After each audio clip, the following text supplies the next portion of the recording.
It was March 2013 that Jorge Bergoglio, Archbishop of Buenos Aires, became the 266th Pope of the Roman Catholic Church. Let's go straight to the square now. There's a huge roar going up, and I suspect that means that the French cardinal who will announce who this Pope is on the dais. Habemus Papam. But even among so many predecessors over so many hundreds of years, his was a papacy that was destined to stand out.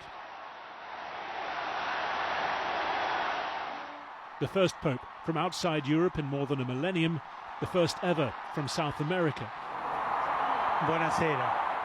And the first since 1415 to take over from a still living predecessor after the resignation of Pope Benedict. A transition portrayed on film between a conservative, austere Pope criticised for his handling of clerical child abuse scandals and a man fit to give the Church a more modern, more personable face. You're the right person. Church needs to change, and you could be that change. It could never be me. But Pope Francis it would be, a name chosen to communicate humility, connection to the poor. His early papal visits recalled the rapturous receptions for John Paul II, Pope Francis displaying similar public warmth and even star power. Born in Argentina in 1936, of Italian heritage, Jorge Bergoglio suffered pleurisy as a young man and had part of a lung removed, a sign of respiratory problems to come. He found his vocation aged 22 and rose through the ranks of the Church during the disappearances of the so-called Dirty War of the 1970s. He always denied accusations he submitted to the military dictatorship of Jorge Videla, telling a biographer he intervened with him secretly to save lives. At the height of international concern about HIV/AIDS, he kissed and washed the feet of sufferers, trying to end the stigma. And he favoured simple digs and public transport over official cars and residences. For all the shift in tone that brought his papacy, he was no arch-liberal. He followed traditional doctrine on the ordination of women and on gay marriage. He led a landmark Vatican conference on child sex abuse, kissing the hand of a survivor, but drawing criticism from many others, who accused him merely of repeating general promises.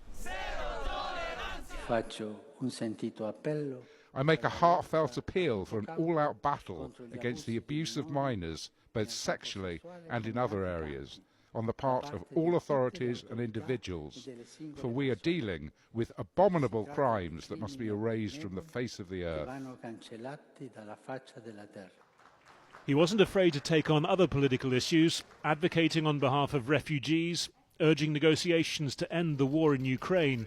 He advocated too for greater tolerance of LGBT members of the Church, saying priests should be allowed in some circumstances to bless same-sex unions. Condemning a person like that is a sin.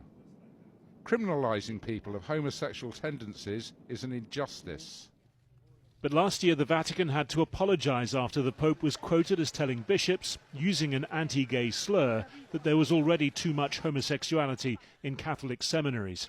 Since early 2023, the severity of Pope Francis's health problems had been becoming ever clearer.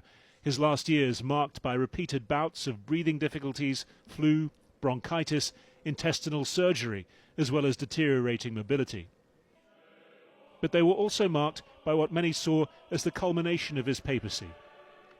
A 3-year project soliciting opinion from throughout the Catholic communion as he strove for reform in the face of conservative opposition.